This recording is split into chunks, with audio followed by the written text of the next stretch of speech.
আমাদের social manner অনেকের জানা নাই। সোশ্যাল ম্যানার কোথায় কি করতে হয়, কিভাবে কি করতে হয় আমরা এগুলো জানি না।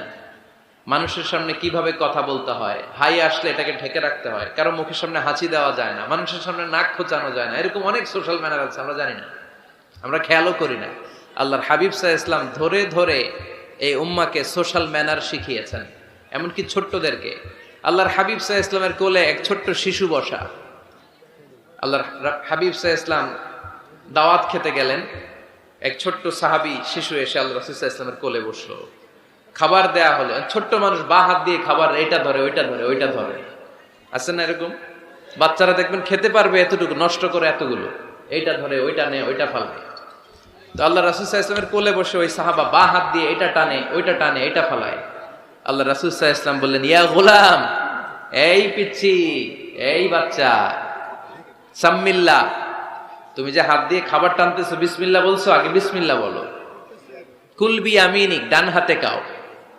বিসমিল্লাহ বলো, কুলবি আমিনিক, ডান হাতে খাও। ওয়া কুল মিম্মা ইয়ালিক, তোমার সামনে যেটা আছে ওইটা খাও। এরকম টানা হিচড়ে করো না। ওই সাহাবী বলেন, এই যে তিনটা কথা, তিনটা গাইডলাইন আল্লাহর হাবিব সাল্লাল্লাহু আলাইহি ওয়াসাল্লাম খাওয়ার আগে আমাকে দিয়েছিলেন, আমি মরার আগ পর্যন্ত এই গাইডলাইনের বাইরে কোনোদিন খাই নাই। সবসময় এভাবে। তো বাচ্চাদেরকে শিখাবেন যে বিসমিল্লাহ বলো, ডান হাতে খাও, সামনে যেটা আছে ওইটা খাও। একবার আল্লাহ রাসূল সাল্লাল্লাহু আলাইহি ওয়াসাল্লামের প্রিয় দৌহিত্র মানে নাতি হাসান রাদিয়াল্লাহু তাআলা আনহু, আল্লাহ রাসূল সাল্লাল্লাহু আলাইহি ওয়াসাল্লাম খুব ভালোবাসতেন হাসান রাদিয়াল্লাহু তাআলা।